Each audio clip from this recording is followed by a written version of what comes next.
So good morning, ladies and gentlemen. I extend a very warm welcome to all of you to the fourth day of the conference here at the 7th edition of India Smart Utility Week. After we've had 3 incredibly insightful days of conversations, today we're going to delve deeper in the subject with our expert speakers. It's now time from the plenary hall to begin with the session themed Disruptive Technologies and Innovations for Utilities, Part B. And ladies and gentlemen, this session is going to be chaired by, and let me take the privilege of introducing our chair and moderator to you at this juncture. We have with us Shri Prabir Niyogi, who is Chief Advisor, Corporate Affairs, RP Sanjeev Goenka Group. He has had a long experience in power and coal sectors with exposure to policy, reforms, regulation, and organizational design, having worked with CESC Limited and as Chief Executive of Noida Power Company Limited. Subsequently, he has also served as President, Integrated Coal Mining Limited, which undertakes captive coal mining for CSC's generating plants. And currently, as Chief Advisor, Corporate Affairs of RP Sanjeev Goenka Group, he assists group companies in policy and regulatory matters impacting individual businesses. Warm welcome, sir. Let me now take the privilege of introducing our eminent panel. We have with us Mr. Greg Kushnir, who is CEO of Emrod in New Zealand. In fact, in 2019, Mr. Kushnir, Emrod's founder, assembled a world-class team of scientists, engineers, and visionaries to translate the dream into technology, prototypes, and eventually products. He spent his career as a serial tech entrepreneur and growth hacker with over 15 years of trajectory in deep tech, internet, and mobile. He has co-founded 8 companies and participated as an angel investor and board member with a number of startups. Warm welcome, Mr. Kushnir. Let me now extend a warm welcome to Dr. Adarsh Nagarajan. And Dr. Adarsh Nagarajan is the manager of the Power Systems Design and Planning Group at the National Renewable Energy Laboratory, NREL, where he leads NREL strategic research in the design and planning of electrical power systems. He's also a principal researcher with deep expertise in emerging technologies, research on distribution systems, especially those associated with energy storage and DERs. A very, very warm welcome to Mr. Adarsh Nagarajan, lead distributed generation, NREL, USA. Warm welcome, sir. Let me now extend a warm welcome to Mr. Shishir Shekhar, Senior Global Market Manager, UNE MathWorks. He comes armed with over 11 years of engineering and management experience in the energy and technology industry. He leads and manages the worldwide utilities and energy business at MathWorks Incorporated. He and his team work very closely with leading electric utilities, renewable energy, industrial automation, oil and gas organizations globally, and advises them on adopting and implementing digital technologies and solutions for a variety of applications. Warm welcome, sir.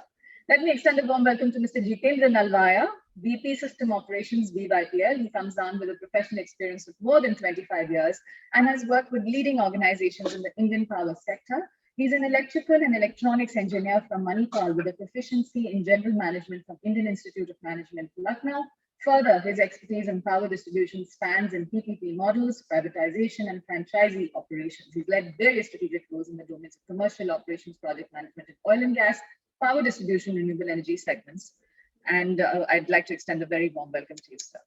Let me now welcome Mr. Amitabh Ghosh, who is Vice President Engineering with Bijli and Widley.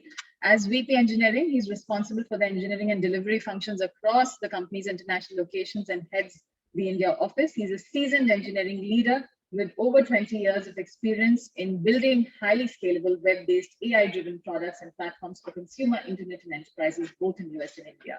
And after his stint at Yahoo, Taxi for Sure, Snapdeal, he co-founded Fratix, which is acquired, which provided AI-driven actionable business insights and drives growth and contains risk to e-commerce and offline retail enterprises. Warm welcome, Mr. Amitabh Ghosh.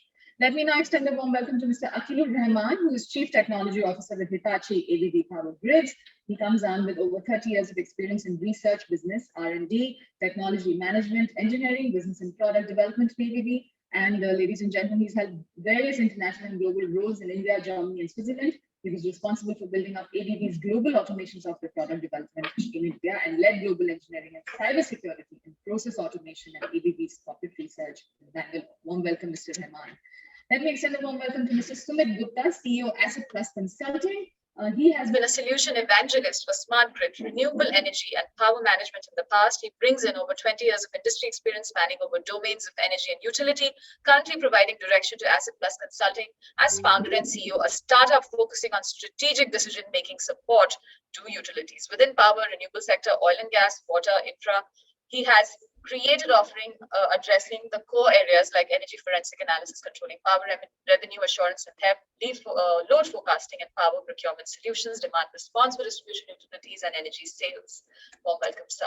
Let me now extend a warm welcome to Mr. Ankush Sharma, the CEO of Gepard. He's an experienced chief executive officer with a demonstrated history of working in various industries, comes armed with a strong business development professional skill in management, customer service, strategic planning, augmented virtual reality and marketing strategy. Warm welcome, Mr. Sharma. So those are our eminent panelists, ladies and gentlemen. With that, I'm now going to hand over the proceedings to our moderator and our chair for this session, Shri Prabir Yogi. Sir, may I request you, but before I hand it over, I'd also like to inform all our speakers to please take a total, time of 10 minutes for their presentations. 10 minutes is the time allocated for all our speakers for this session.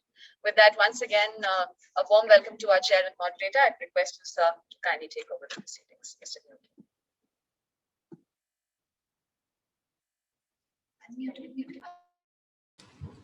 Sir, request you to unmute your mic. Mr. Newby, we can't hear you.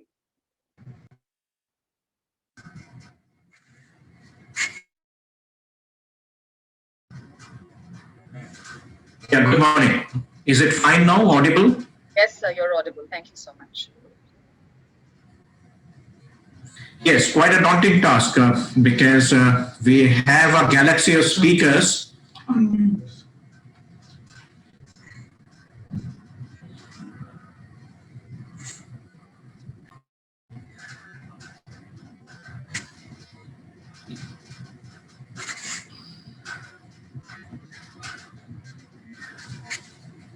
Yes, I'm sorry. I got off the air. Quite a daunting task. We have a galaxy of speakers around us. But first of all, thank you, ISGF, as organizers, for giving me the opportunity. I'm indeed honored, to be amongst all of you who will be speaking on the occasion. And I can see that we have around the table practitioners, researchers, technology and solution providers, utility managers. So we have the circle full. Before I ask you to speak, I just thought that I'll share some of my perspectives, and I would request you to expand on the themes I'm bringing forward in the course of your presentation, and then hopefully at the end of the session, we should find some time for a bit of interactions. So can I ask you, to share the screen feed, please?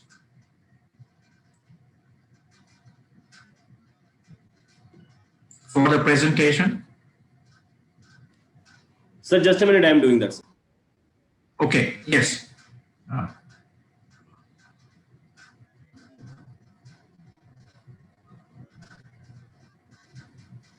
Mr. Niyogi, do you want to see your presentation, or are you requesting Mr. Kushner to do the presentation?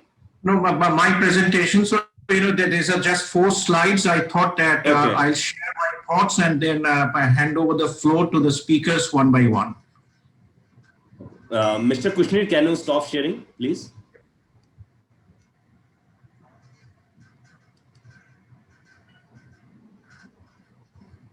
I guess I caused a bit of confusion right in the beginning, so please bear with me. And as he puts up the presentation, it's very hurriedly assembled, so errors and omissions are excused. So kindly bear with me. And next slide, please. See, basically, we already have a lead to the discussions because the theme having been discussed yesterday in quite a bit of detail. And what we had seen was that, how the utility landscape is changing under the effect of big data analytics, the applications of AI and ML, OT and IT integration, all leading to efficient utility operations and automated work management practices. As is the case for all businesses, it's a climate change and energy transition that has become the central theme for future sustainability. We have to build businesses which are both resilient and sustainable so that they hold out a hope for future generations. The sub-themes obviously for the utility business are decarbonization, which leads to the green agenda, decentralization, which leads to customer choice, and digitalization, which is an enabler of technology convergence. And this is one subject we are certainly going to discuss in the course of the session. But I'm tempted to add a fourth D. It's the deregulation aspect. And world over, you would see that utility businesses with regulated and assured returns are coming under increasing headwinds of political and activist pressure. So, we have to buckle up a bit as utility practitioners, tighten our belt to see that we meet the public expectation of legitimacy. In the Indian context, there is already an amendment proposed to the legislation, and it's suggesting that we delicense distribution much like the manner we did for generation. And this is quite a novel concept, not tried out elsewhere.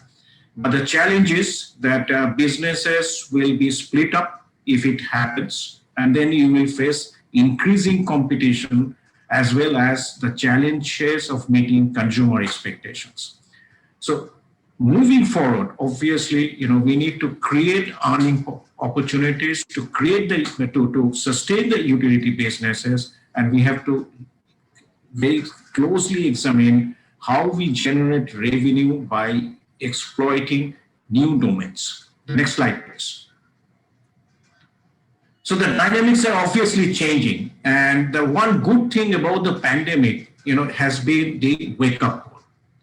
We have increasingly seen that if we are overly reliant on sales from commercial and industrial consumers, then the business becomes fragile, if not inflexible. And we have also seen that it's basically the application of digital technologies that have withstood us against that have stood us against all odds. Where we have been able to undertake network operation, we have been able to deliver customer services, we have been able to protect our revenue build-up in the face of adversities, and that's because we have been increasingly reliant on the application of digital technologies. And utilities by themselves have also undergone the digital transformation. And that's what digitalization is about. But moving forward, what we have seen that the pandemic has taught us what to do, how to position ourselves, how to do a rebuild if we are facing situations of flat to declining load growth. Now, this may be because of the effect of the pandemic, but again, if we cast the net a little wide, you will find that the changing landscape warrants that we have safeguards against flat to declining load growth arising out of increasing deployment of energy efficiency initiatives, demand side management and demand response systems, and last but not the least, the penetration of distributed energy resources. So the model needs to be now, business model needs to be recast, repositioned, and to expand on the theme of decentralization, which eventually leads to democratization. It's basically the change in role the businesses will have from being a power provider to a power integrator. It's not only about integration of renewable energy and DERs, it is also about vehicle to grid integration. So that is about smart charging concept. which is also a kind of extension of demand response systems. We also have, the platform of prosumers, P2P transactions, and blockchain technology being applied. And we have seen right here in Delhi that the P2P platform being launched by TPDDL a couple of days back. So that leads us basically to provide a canvas for utilization of load participation and flexibility services, which will balance out the grid, which will also provide additional services in the form of capex deferral, load shifting, peak shaving, and this is what the next slide is about. Next slide, please. So one, we see how the non-wire alternatives are going to align with distribution system operations. So you have peak shaving, options of peak shaving, load leveling, capex deferral, energy arbitrage, all elements which will let the utility model exercise the prudence of cost economics. But it goes further. It goes further because it can also be a source of revenue generation when they are made to participate in wholesale markets, especially in ancillary services, operations of frequency regulation and voltage control. Obviously, you need to have a regulatory regime which allows a participation rule in wholesale markets. That is what I'm talking about, other building blocks. You will also have to have a compensatory mechanism which will represent the technical as well as the operating characteristics of these DERs as individual components. So the utilities, obviously, in order to enable wholesale market participation preceded by convergence with distribution system operations, so utilities, as a consequence, will have the challenge of building resilient grids and reference system architecture, all outcomes of digitalization. There will need to be interconnection arrangements, industry agreements, communication protocols, and interoperability standards so that we have a framework of seamless data sharing. And finally, if really the DERs are to converge with distribution system operation, we would possibly need the emergence of a distribution system operator who will host the DER capacities, who will act as an independent market facilitator, because we would also have the P2P platforms running in parallel, and who would be coordinating with the TSO, the transmission system operator, on the basis of data sharing protocols. The jury in the context of DSO is still out, that whether it should be an independent entity, and then what should be the regulation impacting its operations, or whether it should be embedded in the distribution network operator functions itself with arm's length function operations. The next slide. Next slide, please. Yeah, and this is the last slide. So what are the enablers and disruptors? Obviously, as utility practitioners, we have to look at startups, including third-party solutions, who will facilitate interventions behind the meter and make initiatives under EDSM and DR happen. So it's a kind of convergence with applications behind the meter, interfaces with the customer, and then bringing up solutions which can be merged with utility operation, and that's going to be the new source of revenue. Ditto with P2P platforms, the more you facilitate, the better service you provide, and you have a revenue stream generated. But all this would be nullified unless, of course, the utility has the scope for additional earning opportunities, because if it is flat to declining load growth, it's loss of sales, it's loss of revenue. So you need to have a balancing mechanism so that you are revenue neutral. So what we possibly need in the form of regulations is allowing incentive layers to be built on cost of regulation service so that the public policy goals of meeting system efficiency targets, energy efficiency initiatives, cost-effective merging of DER with distribution systems, and active customer engagements, these are all enforced. Secondly, the investments made in facilitating DER and demand response integration will have to be treated as regulatory asset and added to the rate base for recovery of both capital and the operating costs.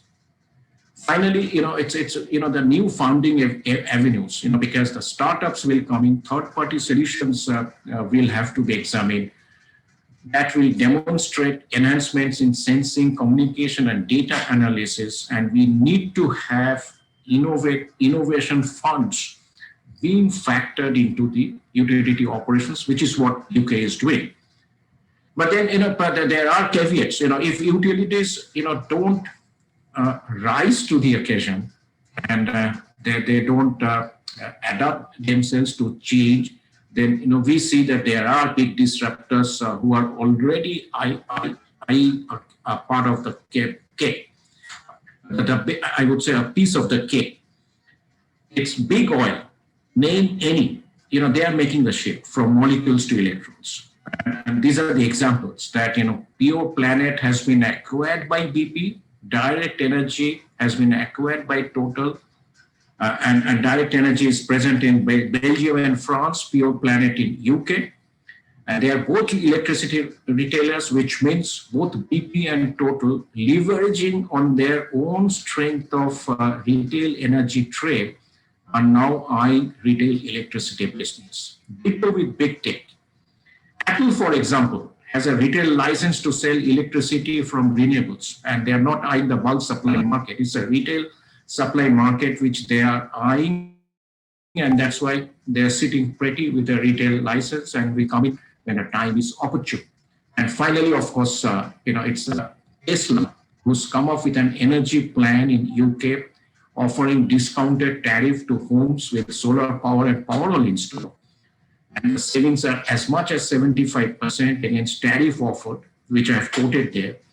And Tesla, by the way, is also approved as an electric utility and is offering great services. So that's basically the panorama, I wanted to present.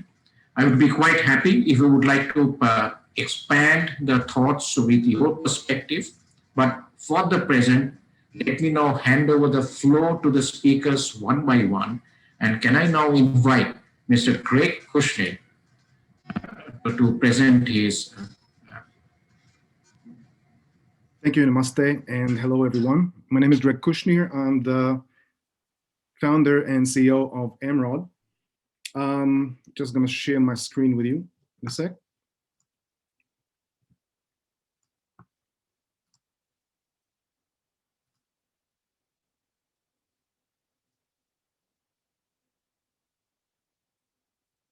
I hope you can see the slides. Okay. So I would like to start with showing you a very short video introduction. I think that will probably expedite things. Imagine sending electricity generated here all the way here, wirelessly. The world's first long-range wireless energy transmission technology, as seen and developed by space agencies like NASA, is here and available for commercial use. And it's brought to you by Emerald. With unique tele-energy technology, Emerald is opening up the world's access to sustainably generated power. Imagine powering hard-to-reach places without the cost of laying kilometers of cable, supplying backup energy for emergency and mission-critical services without outages or big generators. Or one day flying to your next destination in an electrical plane without a fuel tank or a bulky battery. We're incredibly excited to bring technology that has traditionally been accessible only to militaries and space agencies, and make it available for commercial use. The advancements in network resilience, supply continuity, and outage reduction this brings to market are huge. The technology works by transmitting energy using electromagnetic waves over long distances, using Emerald's proprietary beam shaping, metamaterials, and rectenna technology. It's the first of its kind. Developing this technology, we had safety top of mind. The beams use the common ISM band that is used for things like Wi-Fi and Bluetooth. Point-to-point transmission means there's no energy spillage around the beam. And if for any reason something were to intersect the beam, like a bird, it immediately shuts down, meaning the bird never touches anything but clean air. Not only does it enable safer, reliable, and more cost-effective solutions to common distribution problems, it opens up whole new frontiers. The future of green energy can be wireless, with affordable, sustainable access to remote or offshore wind farms. And there will be no longer a need for power lines or underwater cables through natural reserves. Reliably powering delivery drones, autonomous vehicles, or even space payloads will become a realistic possibility. We are disrupting the way power is transmitted and changing the future of energy distribution for the better. Emerald, power anywhere. Thank you, everyone. Thank you for allowing me to show this introduction video. It'll make my work a little easier. So today I'm going to talk to you about a game-changing technology, a big leap forward for the energy industry. That is the ability to transmit large amounts of power over many kilometers without requiring wires. Now, the problem we're addressing is relatively simple to understand, at least. Energy needs to be moved from where it is easily and economically produced to where it is required. The industry currently and traditionally addresses those challenges with wire infrastructure. However, it is expensive to install and maintain, especially across difficult terrains such as forests, mountains, or waterways. There are also other downsides to using cable, including the environmental impact, rite of passage requirements, and the impact of adverse weather, fire hazards, and frequent outages. I'm sure that all the panelists, as well as the esteemed guests, are well aware of those challenges. Now, at Emerald, we have developed long-range wireless power transmission technology to address these challenges. We have focused on making our technology commercially viable for grid infrastructure purposes to be used by electricity distributors and utility companies. To do this, we have developed a tech that meets the necessary distance, reliability, safety, and efficiency requirements. Using our systems, energy is transmitted utilizing electromagnetic waves over long distances with our proprietary beam shaping, metamaterials, and rectifying antenna technologies. We are transmitting and receiving antennas, as you can see in the illustration here, operate on low voltage, typically 24 or 48 VDC, and can be interfaced directly with a client's system. One of the proprietary features of our technology is the ability to extend the range or reduce the size of the antennas by using passive relays, which require no power or infrastructure, no access roads, other than obviously a mounting structure. The power density of the microwave beam is relatively low for most applications, and the frequency is within the ISM band, so it doesn't require any licensing. In a typical installation, there is nothing present between the beam, in the beam's path. It's a direct point-to-point system. Nevertheless, Emerald's system includes a laser-based safety curtain, which encloses the beam and causes the system to either shut off or douse down if anything is about to pass through the main beam, like you saw in the video, say a bird or a low-flying helicopter.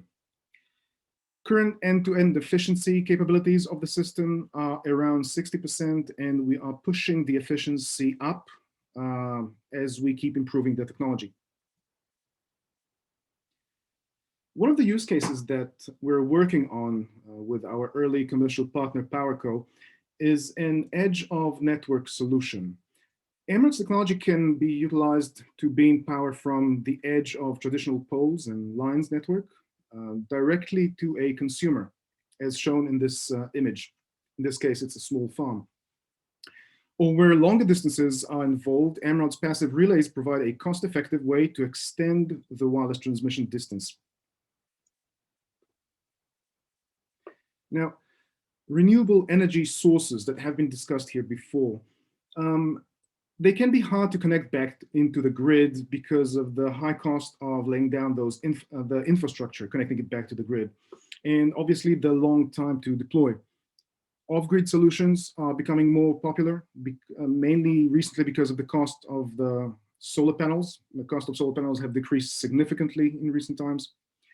Emerald's technology provides a cheaper and easier and faster way to deploy connections back to the grid or to direct users, allowing utility companies to extend their means of generating electricity and distributing it as required. You can visit Emerald's website to learn about some other use cases for our wireless technology, including outage response, disaster relief, and powering cell towers.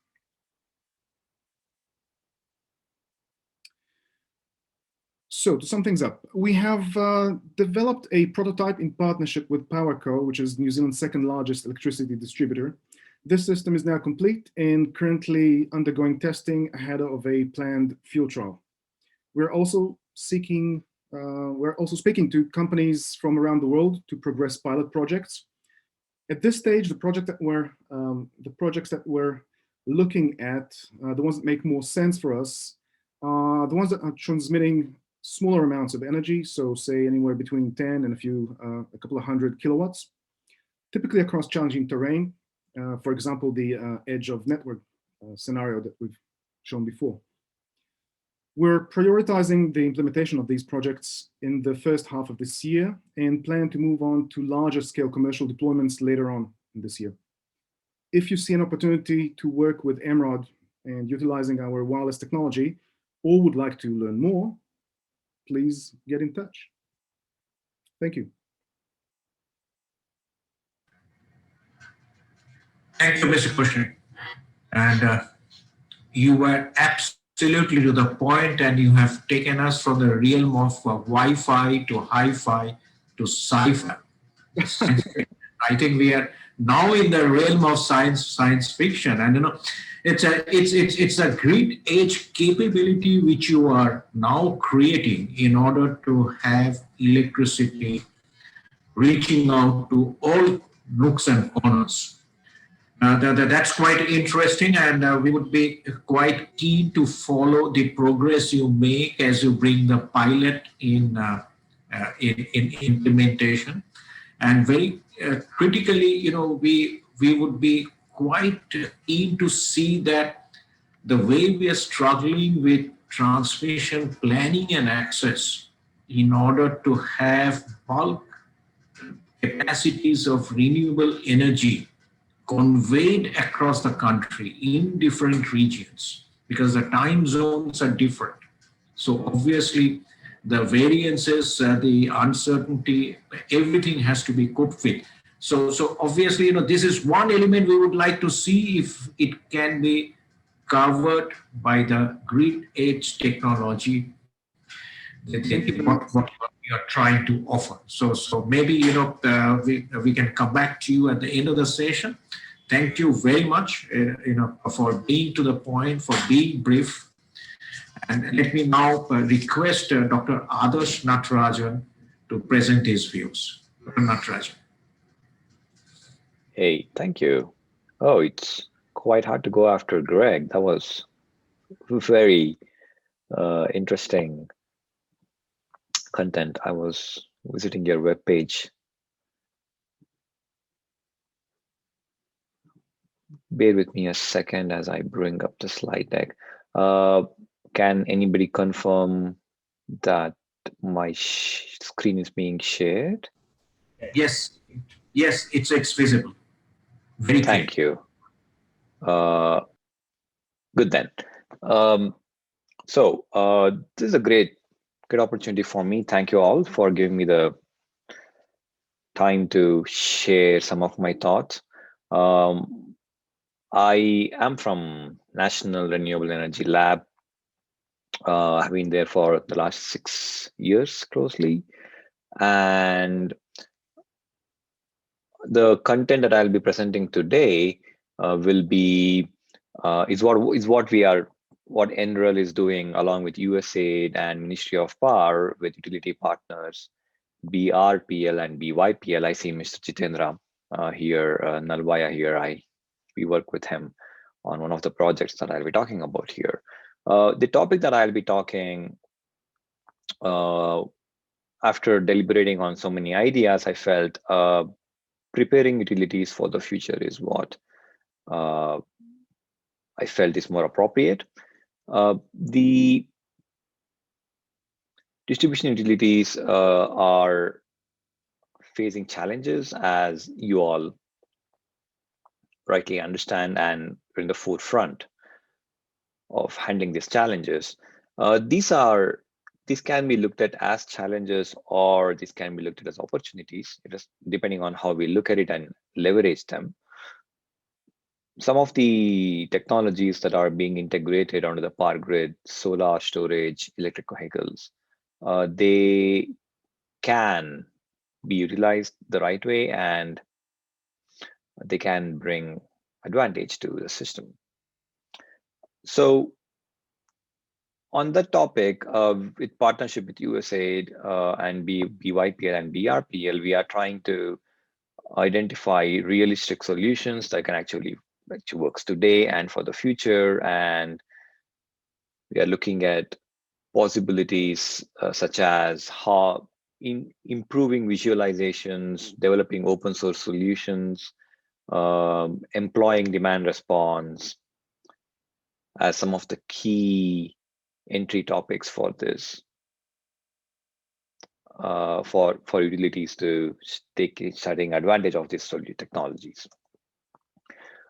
As these new technologies keep getting integrated, the immediate consequence to discoms or utilities all over the world, just not in India, is the load shape customer consumption, as they learned over the last decade, changes quickly. Like utility knew that their peak happened at 10 p.m. at night or 6 p.m. in the evening, or they had decades to practice for it, prepare for it, and everything they were planned everything. And then solar shows up and it eats up the afternoon load.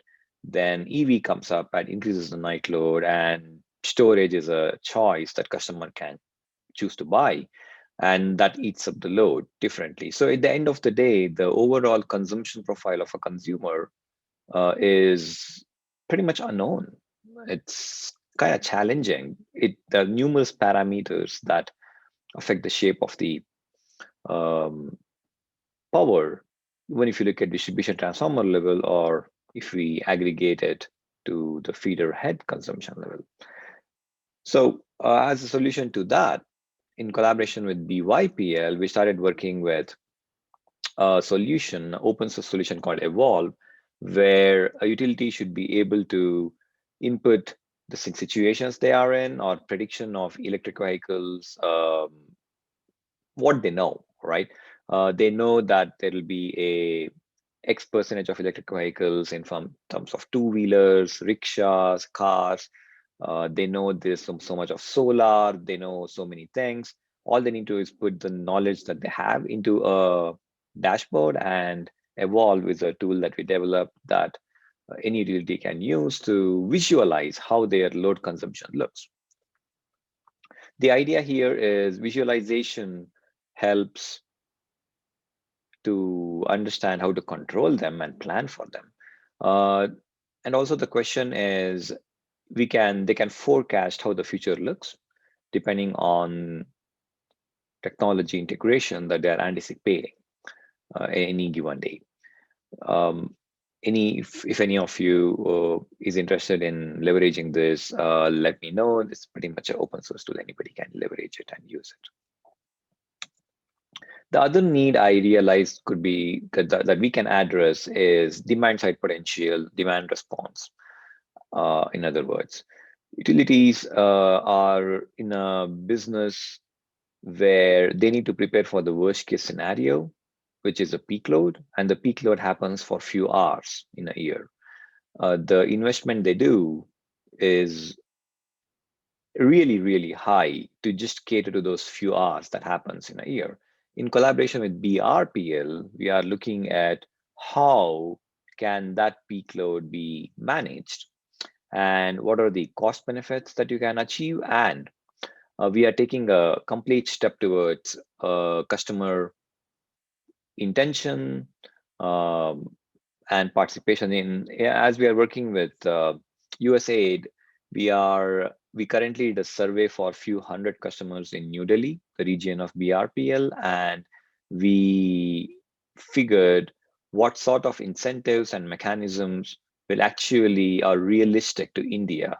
One way to look at it is another part of the world, demand response works doesn't mean that it should work in any other part of New Delhi or anywhere in India. And then customizing the solutions for demand response or demand side management itself is quite a challenge, because there is a whole shift in mindset for customers that they have to go through. What sort of customer class should they target? And even if utility targets a certain customer class, what's the benefit they can anticipate? So as we surveyed few hundred customers, what we identified is there is a good potential for demand response in New Delhi, and there's a report that we are very soon to do a public release on. For summer, BRPL could easily anticipate up to 2% peak reduction, and this is like really realistic numbers. And we also developed a solution called Effort, a tool where utilities can look at how to identify time of use tariffs. As you can see, for summer, the most effective time they can look at is developing a peak duration from 3 p.m. to 5 p.m. and night 10 p.m. to 1 a.m.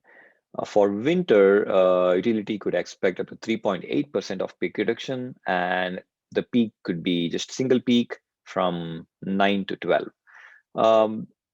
This particular step that we took will help.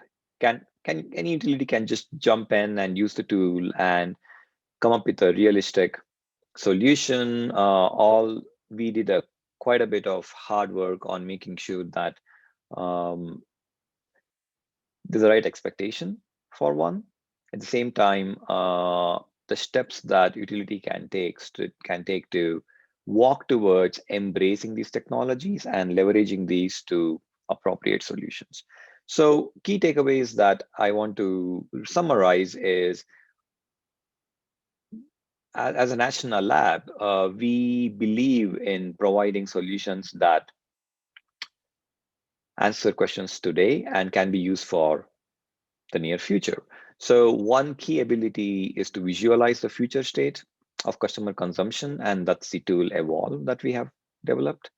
And another key need that Indian utilities should are already looking at leveraging is demand side management.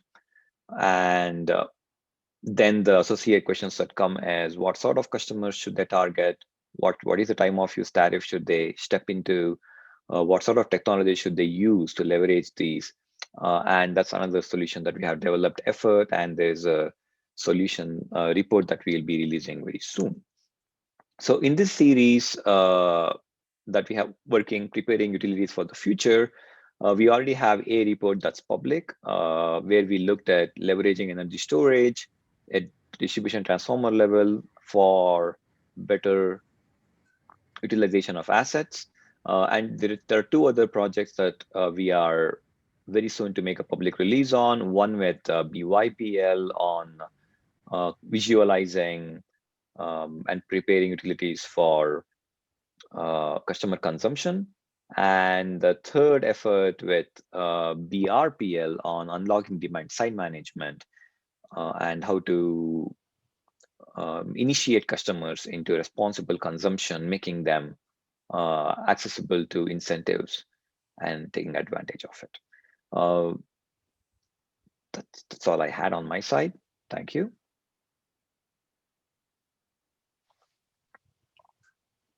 Thank you, Dr. Nagarajan. And the encouragement, it's a big encouragement, at least I have, is the utility model was considered so traditional once upon a time, which is no longer now, that it hardly attracted cerebral work.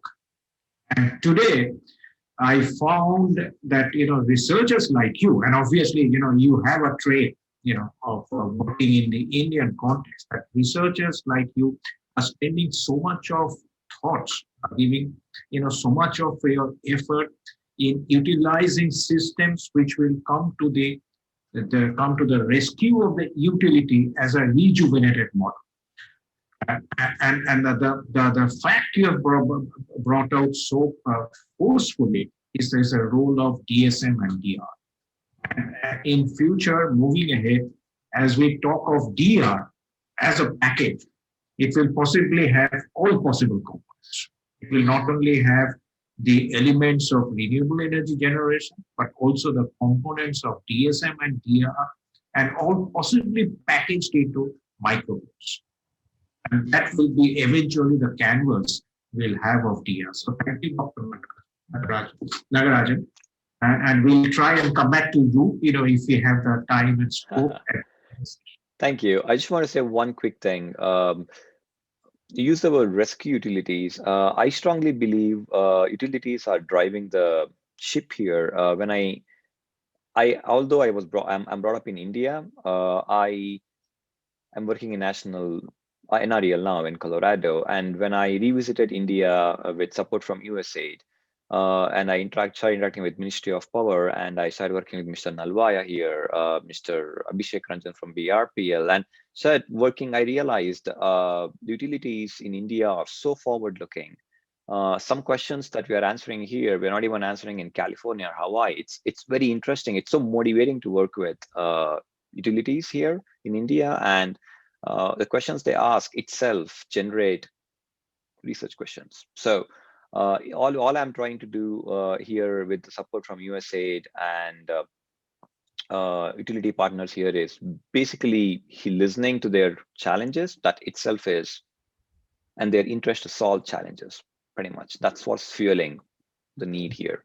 I just wanted to convey my kudos to the Indian stakeholder environment here and all the seminars and webinars that happen like on frequent basis to share the knowledge, to raise the knowledge to an extent.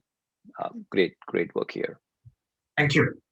Can I now request Mr. Shishi Shekhar to come in? Mr. Shekhar. Good evening, everyone. Can you hear me? Yes, we can. Perfect. Great. Thank you. Let me share my screen.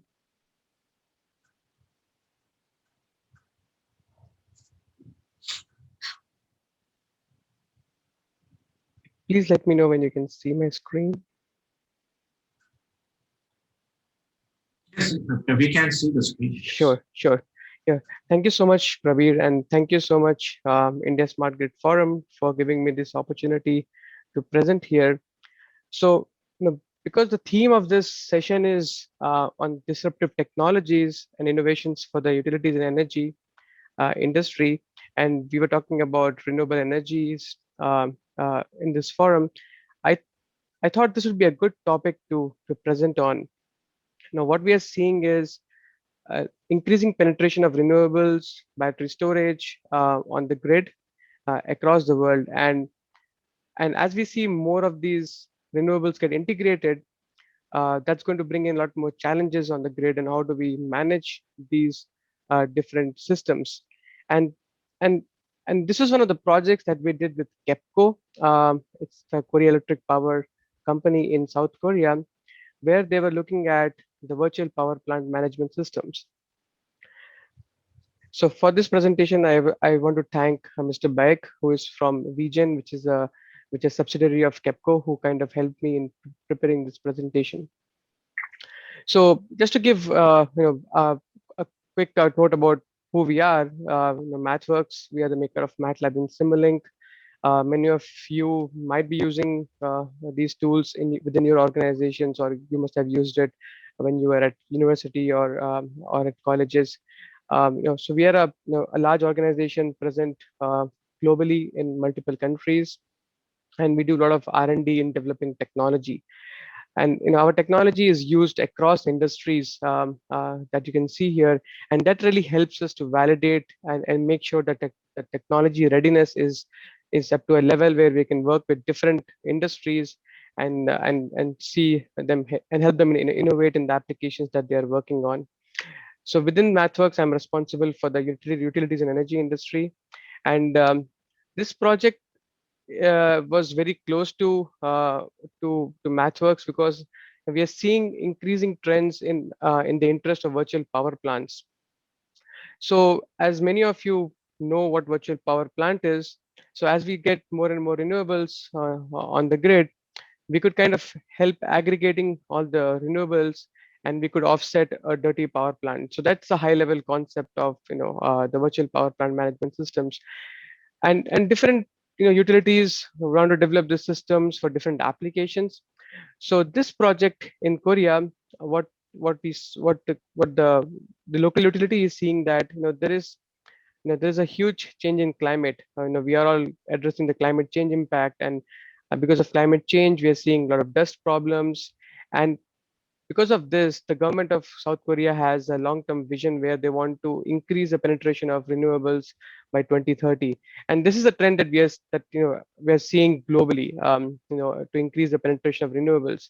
However, when we see more and more renewables that's being integrated, we're going to see a lot of instability that could happen on the grid, and that's where there's more chances of having blackouts.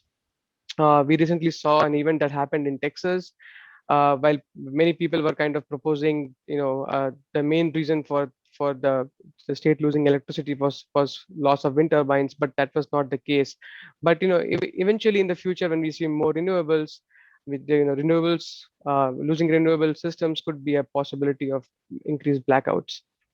So as I said, the problem statement was, as the number of renewables generation increases, and an uncontrollable portion of the supply also increases. And therefore, the mission would be, how do we balance the supply and demand to make sure that we are able to operate the grid reliably? And that's where the virtual power plant concept really comes into picture, where we can manage the supply and demand in the grid. So essentially, what we were doing is, we are seeing an increase in demand, within the this utility system in South Korea, and they're also trying to increase the penetration of renewables. So how do we come up with a solution that can kind of help automate the whole process of supply and demand matching?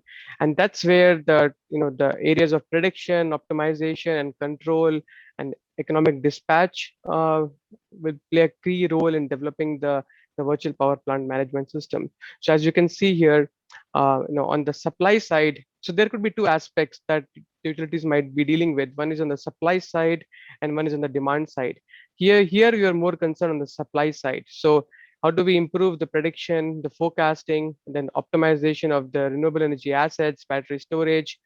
The controls is going to be the big aspect of making sure that we're able to control these assets on the field, with IoT devices that's being installed nowadays on the field.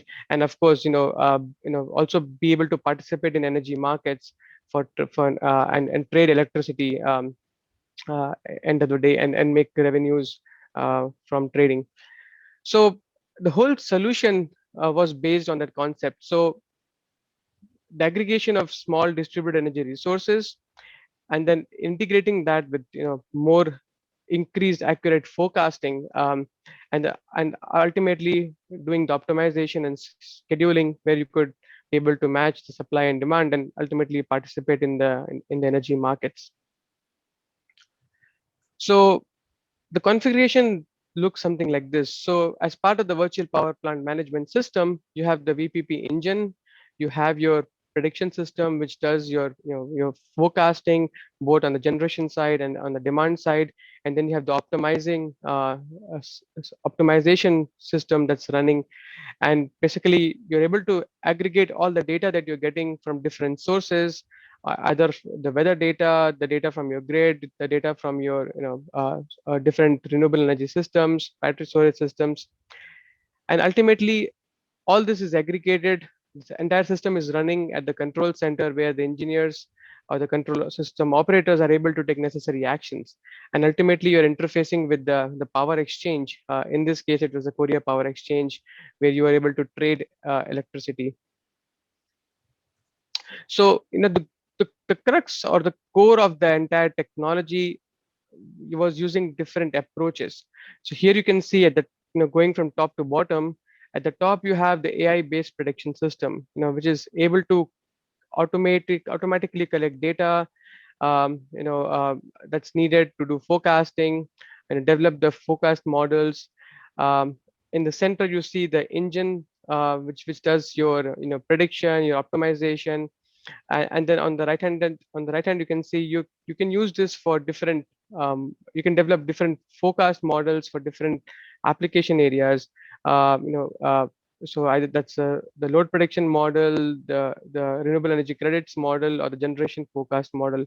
At the bottom, that's the big data that's being collected from the grid, the data that's being collected from the renewable energy sources it's operating, the weather forecasts, other data that you're able to acquire from public data sources, and how do you aggregate all of this together to develop your entire virtual power plant management system. So this is the core or the heart of the entire VPP management system. This just shows from a visualization perspective, how does your VPP look like? So you're using different techniques here to do data processing, doing prediction, and then come up with an optimization system that will be able to optimize the entire power grid. So, there were some challenges that we came across when we were doing this project. Developing a good forecasting system. So how do we process the data? How do we automate the entire process? Use different AI-based techniques for making sure that your models are predicting in the or having the highest accuracy of prediction, and ultimately optimization. That's going to be the key driver for the virtual power plant management system. How do you incorporate prices into your optimization? For example, tomorrow when we have more electric vehicles, you would want to charge your EVs in the night when the prices are low, and then dispatch when the prices are high, or to make revenues. So the concept of smart homes, smart cities, all of these concepts kind of come into this virtual power plant management system. And the last step was, once you have the VPP system, then you deploy that in the control center, where everything is automated. You're able to get the data from your grid, and the system is running in the control center, which can automatically take necessary actions, and make sure that we're able to maintain a reliable grid. So that was at a high level on the project that we are doing with KEPCO in South Korea. This is a very interesting area that a lot of utilities in Europe and North America, across the world, actually are looking into, and it's very early days. And I think as we see more and more renewables that are being integrated, that the need for a virtual power plant management system is going to go only, it's only going to increase in the future. So I hope this provided a good understanding of the virtual power plant management system, and I'll be happy to answer any questions. Thank you, Shishik. It did answer many of the questions of how to manage and optimize VPP operation. You have been quite to the point and also brief. So thank you so much once again. You also gave us hope, because you gave us a live example at KEPCO that how the VPPs can be made to participate in the wholesale power market. So, and if we can expand that theme, I think the future certainly holds good for the VPPs to participate in all sections of the wholesale energy market, wholesale market, I would say, be it capacity, be it energy, be it ancillary services. So we look with keen interest at the software engine you have developed, the aggregation and optimization you have been able to do on the supply side. I'm sure you are also examining convergence with the demand side responses as well. So thank you, Shishir. And let me move on to our utility expert in the panel, Mr. Jitendra Nalwaya. Mr. Nalwaya. Thank you, sir. Thank you, Nivesh, sir, and good afternoon to everybody. I can see many of our partners and talking to them also. When we are talking about the disruptions, we have been discussing this for last 2 to 3 years. I mean, what kind of disruptions will be there? I don't have any presentation, sir. I'll just speak on talks on the things, because I thought there are experts who will give the whole kind of ideas or technology. So when we are talking about the disruptions, sir, we have been talking for since last 3 years. There will be disruptions, what kind of readiness we should have as a utility, because we are a utility in Delhi serving around 1.7 million customers.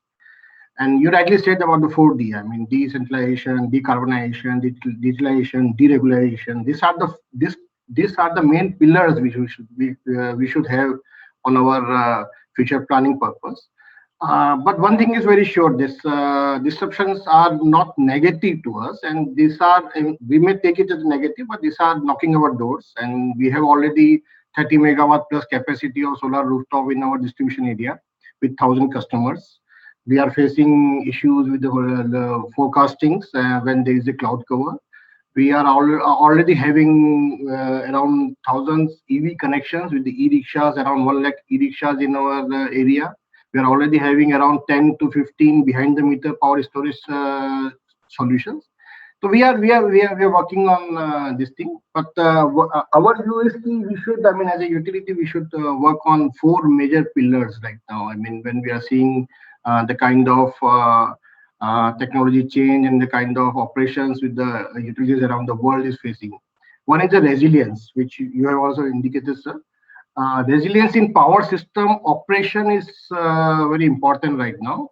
Second is the data management, which will be key in time to come. And third is the innovation in new business model, because utility have to gear up for the new business model in any case, because they will lose some customers, but at the same time there are a lot of opportunity for the utilities to come, and they have to change for that.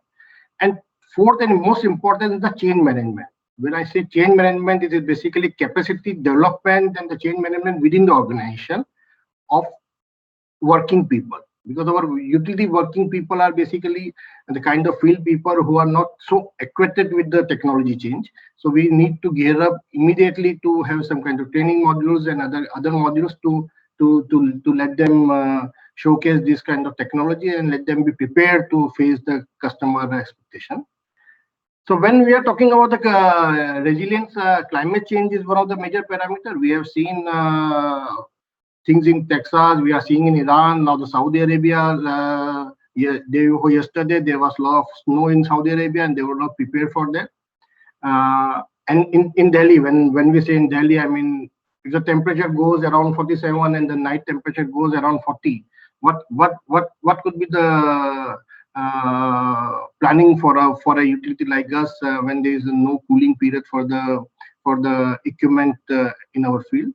And what could be the possibility when there is a major breakdowns, or what could be the possibility when there is a cyber threat? All those kind of planning has to be taken care in resilience mode. Then there are changes in customer expectation. Customers are now looking forward for customer. I mean, it will be customer-driven industries to come in our view. And since it will be customer-driven agency and customer is driven by the change in technology. So what kind of technology they are adopting around other industries, they are looking for the same to us. So we have to prepare for those kind of customer change. Then obviously there are disruptions, RE and DERs all are coming together. How can we prepare ourselves to create a one platform? We have been making pilot. I mean, NREL Adarsh is there. I mean, they have given us good tool to copper for the bottom-up load forecasting and top for load forecasting. We have been talking to many other agencies. The other one is the data handling. I mean, with the time to come when there will be infusion of smart meter, IoT devices, and many more things to come. Data handling will be a key for the utility in future.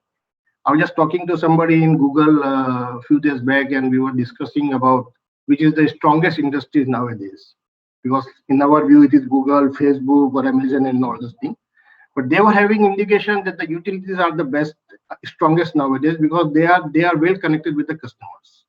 And when I look back, I mean, for the utility like us, who are dealing with 1.7 million customers, have at least one connect in a month. So how can we leverage those data? And everybody knows, I mean, as a utility like us in India, at least, and are not leveraging data to the extent of, I think we are using only 30 to 40% of data as of now. So the major point comes to how to use the data effectively to create a business value for us and for the customers. Recently, one project was granted by the government of Germany to us, to BYPL, of $500,000. It was a grant to create one data lake, to integrate all the silos modules into one data lake and create around 10 to 15 business case, including data analytics and big data hub. So this is one of the things we are doing.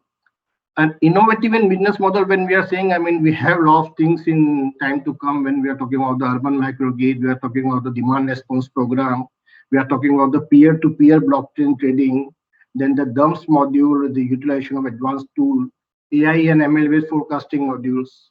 So in BYPL, in the last 3-4 years, we have almost created and completed pilot in all of this area. We have completed P2P blockchain pilot with IIM Ahmedabad for DST project.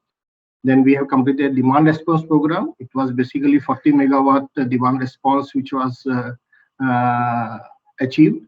And we are also working on the automatic demand response program, wherein we want to control the temperature of consumer. Our intent, if we can control 2-degree temperature or 4-degree temperature of customers, then we can achieve the reduction of peak demand of around 50 to 100 megawatt. So this is one of the area we are working. We have been assigned 3 projects by the Nordic Innovation. One is the how to control EV charging load in case of overloading. I mean, there may be possibility that the every charging load will come into evening time. How to control those kind of loading parameter. It's basically SCADA-based control loading of EV. So we are working with Fortum. We are working with the innovation lab. I mean, we wanted to create an energy innovation lab so that the new technology can be tested on live parameters. So VIT Finland has given us support on that. We are also working with the GIZ Germany on this issue. So, and the last thing is the capacity building. So capacity building is something which is very important, which we feel, because the kind of technology we may adopt ourselves. It may be IoT-based solutions, it may be data hub, it may be smart meter, it may be drone-based monitoring. But the most important key, our utility channel partner or our outsource agencies who are deploying manpower in the field should have the knowledge of such kind of technology to use it very effectively. So we are working on this forefront also with the Spice Norway and Innovation Norway to bring AR/VR model, to bring capacity development program for us. I mean, with all this kind of thing, I mean, I don't see any kind of regulation changes as of now is required, because regulation changes will be driven from the consumer-driven kind of thing. When we say the competition is there, regulatory is already, Ministry of Power has already indicated. The time has come when we have to gear up ourselves, we have to change ourselves. I mean, one thing is very clear: the only constant in the world is a change. There's a time to come to, as you rightly said, it's the time to come for the utility to rise and to bring the change in itself. And unfortunately, the change in technology, which is driving all this kind of change, is very fast. So we have to be very fast on our change. We have to be very quickly adopt the change, and at the same time, the change management has to be very fast so as to deliver the business values to us. Thank you, sir. Thank you, Mr. Nalwa. And again, like Adarsh, Shishir, as well as Greg, you give us hope. Hope that, utilities like yours, are responding fast, being resilient, changing their business models. And I think quite importantly and philosophically, they're open to change. And they're addressing organizational as well as institutions issues as well. So obviously, I suppose, you are the source of hope also for Shishir when he says that Adarsh, I would rather say, not Shishir, that it's fun working with Indian utilities. So you also, contribute to the image of a country. So thank you, Mr. Alwad. Can I move on to Mr. Amitav Ghosh? Yeah, hi. Am I audible? Yes, you are. Okay, great. Thank you so much. So let me just share my screen and the presentation. So is the slides visible? Yeah, it is. Fantastic. Okay. So, I'm so glad and, thank you for slotting this particular talk in the very, very right time, because we have talked about, the grid, the efficiency, different ways of power transmission and so on and so forth. Probably nothing can be done at the end of the day unless and until customer is on your side, the end consumer. So I'm going to just introduce very briefly the consumer analytics that can happen today to drive the energy savings and the increased revenue for the utilities.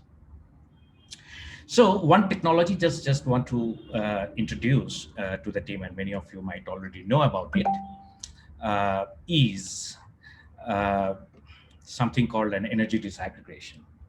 Just based on the smart meter data, which basically every 15 minutes says this much of kilowatt hour has been used, you can actually go and predict what all appliances somebody has, when do they use them, and how much energy is being consumed by them.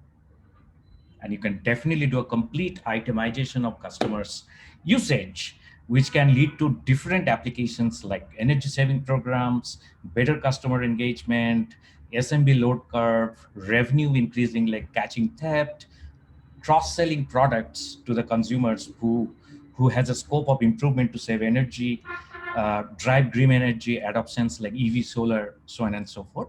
And of course, you cannot do it without knowing your customers better and targeting them with specific needs. So just I don't want to make it a very mathematical session, but this is what the concept is.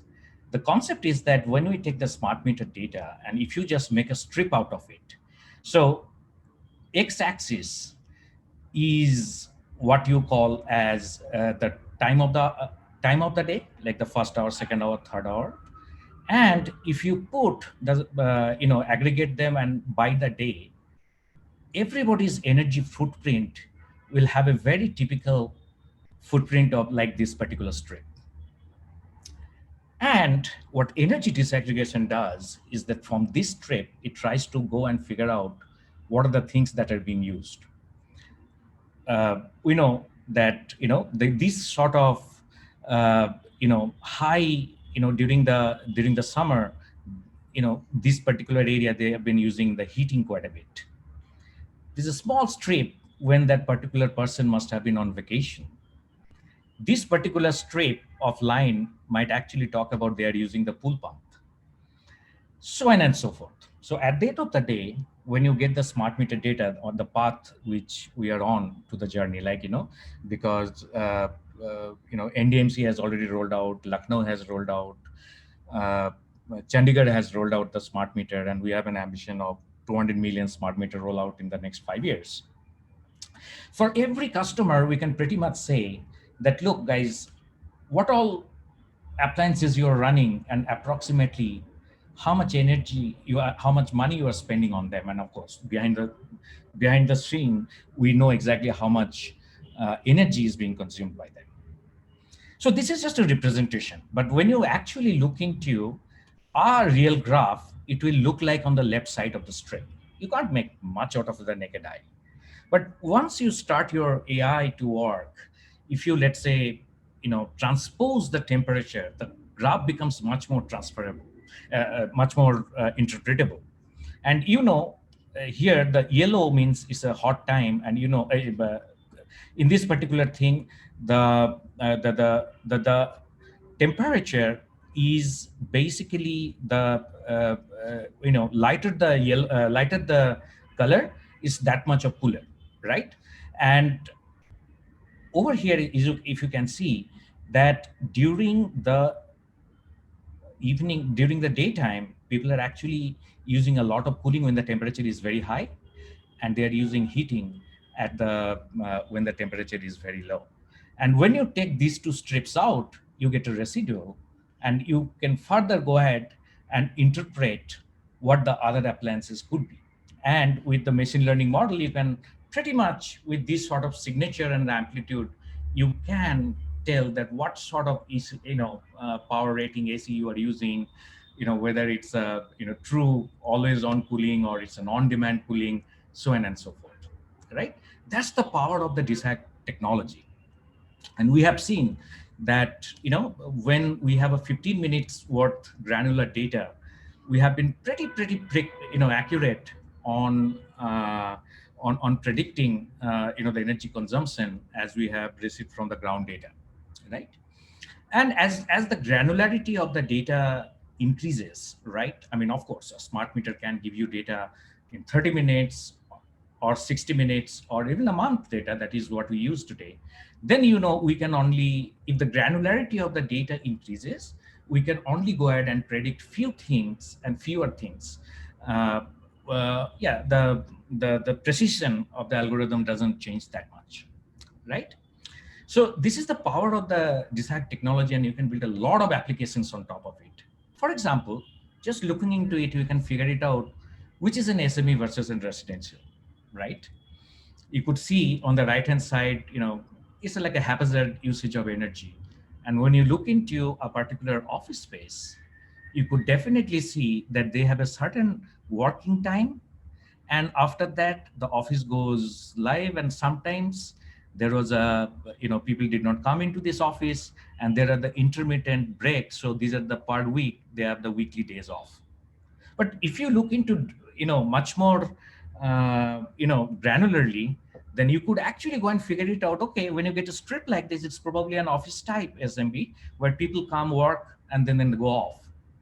But another SMB could be something that has a residual energy. There probably is a sort of food and beverage kind of people, because they have a high usage of energy. They have a certain working hour, but beyond the working hour, there is a residual off hours when probably it's an ice cream shop. They're running a heavy cooling just to keep the ice creams intact, but they have a business hour.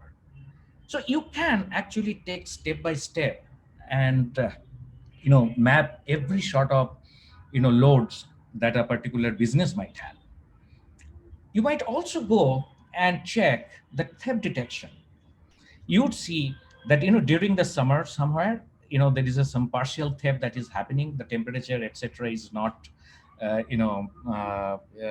is pretty high. You might actually get just for a week somebody has stole something. Sometimes you will see that no, somebody is there is a huge blackout of a particular meter, which is sort of pointing to large amount of theft that are happening, no matter however they have hacked into the system, or somebody is doing it in a very distributed manner. At this particular point of time, people will come back and say that, look, how can you say this guy might have been simply switched off everything and gone away? How do you know about it? And that's exactly when the persona comes into the picture. With the information that we have through this DISAC technology and the full itemization, can we talk about our customer without him telling you anything? Only data you have is the smart meter data. Every 15 minutes, it is telling you how many kilowatt hour has been, is being used. We probably will not, but it's actually not the case. If you look into the load pattern, you would know that the load pattern, somebody are retired. Somebody may be working, they're coming at home in the evening hours. Somebody is staying throughout the home. And there are some bachelors who are most probably having the late night parties. Very interestingly, you can start predicting a customer behavior. This is another one.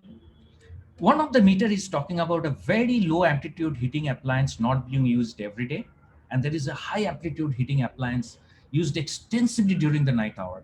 We know this particular person is probably not economically that advanced, but this particular person probably is much more, is running an, central AC and, is a much more well-to-do economically.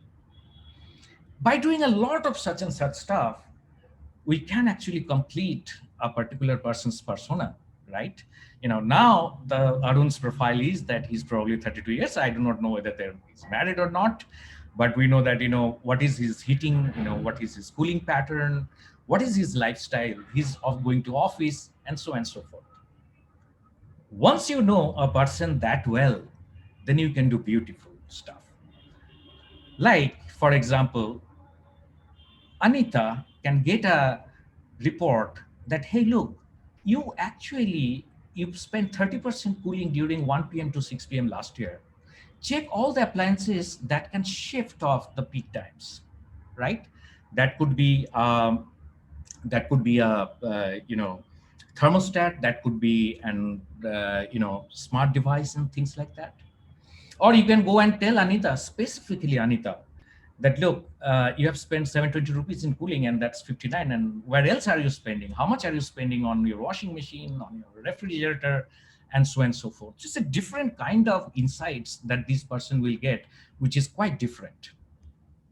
Similarly, we have found out that when we send such emails, like we work with around 30 utilities around the world, like, Duke and, Rocky Mountain Power, NV, we have seen that, when we communicate with the customers with all these insights, all our emails have, an amazing rate of opening. People are reading the insights, and we're getting the kind of thumbs up rating that are like literally, some of the best in the industry. We have seen that, there has been, significant call reduction of the high bill alerts from the customers. The CSAT has been increased. Customer really wanted to open this email again and again. So they really wanted this service to be continue. And these insights are also available at the call center. So on an average, when people get a call, we have seen that the average call handling time has been down by 3 minutes almost by the utilities. But more importantly, I just wanted to conclude with the fact that, with the smart meter data is a wealth of information that can be used to find out what appliances are being used, when they are being used, how much power it is consuming. You can do the similar home and the neighborhood comparison, and you can detect appliance, performance deterioration over the time and identify the inefficient appliances. Once you do that, it can drive for the end consumer a very personalized energy insights that are customized to their persona, where they can save, and if they get a lot more higher engagement than the monthly bills. For the utility, they can definitely go ahead and find out the energy load pattern. They can design their energy savings program really well, like targeted variable rate plan. You can go and say, and the one quick thing I'll say that, just for the Duke Energy, we just launched this alert. Like every time somebody is charging their EV on the peak time, we send them the globe. Mr. Ghosh? Yeah, the time is up. Mr. Ghosh, we would need to a little early. Yeah. Sorry? Please. We need to conclude now because, we would have other speakers waiting for them. Sure. Okay, cool. So for the utilities, they can go and find out the, what is the energy load pattern, how they can drive those saving energies that can drive the consumption pattern changes. And of course, we can unlock the additional revenue for the utility by doing a lot of cross-sell and, detecting theft, so on and so forth. So this is the power of the consumer analytics. So I'll conclude over here. And later on in the discussion session, we'll take the questions. But just wanted to give that what kind of value we can unlock from the smart meter data. Thank you, Mr. Ghosh, and sorry to have interrupted you in the interest of time. Basically, see, you brought out the gamut of applications a smart meter can have and the width of functionality. You have referred to leveraging the register data, the interval data, as well as the event data to eventually extract the maximum output a smart meter can provide. And one good thing I think you have directly mentioned, it's the behavioral pattern of consumers which you can capture by examining the smart meter data, and that is the fundamental element which contributes to designing energy efficiency and demand side management programs, rather than externalities, to influence or the imposition of taxes, which can lead to effective energy efficiency programs. It's basically the behavioral pattern of consumers which can be examined from the smart meter data that can be exploited to a much more effective result. And so thank you, Mr. Ghosh. And can I now move on to Mr. Akilur Rahman for presenting his views. Mr. Rahman. Thank you, Mr. Niyogi. So let me just share my screen.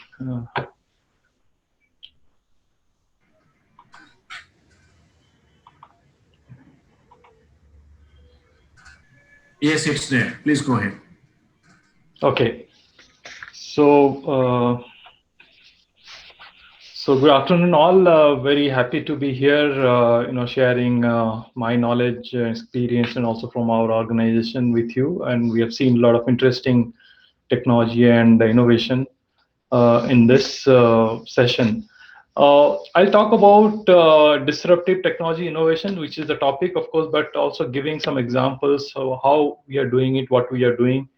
And as Hitachi ABB Power Grids, we have more than 140 years of operation. As ABB, we started with a lot of technologies in the electrical, in the power systems, in the power equipment, SCADA, control, automation, since last 140 years. Always innovating. Many times we are ahead of the market also in terms of bringing in technology. We wait for market to be matured and, implementing them. So I hope that a lot of things we are discussing today, we can definitely work together to really bring it to a shape for the utilities. Before I get into the power systems, I would like to see what are the trends which are related, especially if you look at, from the power systems, utilities, we have industries, we have transport infrastructure. So what are the trends, technologies which are actually driving the transformation and also needing for disruptive technologies in this space? We are talking about shift to renewable, digital grid, energy internet, which we are talking about today, but also on the industry side, you look at Industry 4.0, fourth industrial revolution, and collaborative flexible manufacturing, real-time optimization. We have seen that how, because of the dynamic nature of the economy, the way, in pandemic, disruption happened and then the production went down and all those. So how to handle that?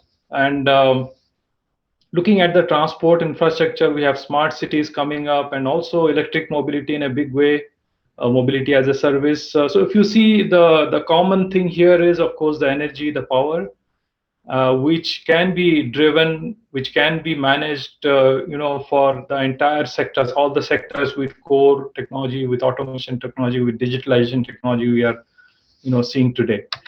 And another thing which is also sort of long-term vision, energy system 2050, basically many of the corporates, many of the countries, they have now announced their vision for carbon neutral society or country, industry. And many of the companies they have announced actually by 2030 they'll be carbon neutral. So here electricity is going to be the backbone of the entire energy system to achieve this carbon neutral strategy.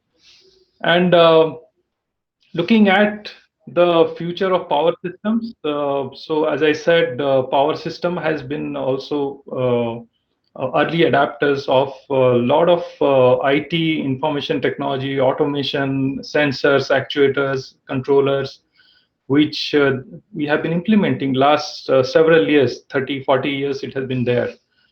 In fact, if you talk about IT, the digital technologies, I think we were there in the power systems much ahead than even the enterprise IT digitalization happened.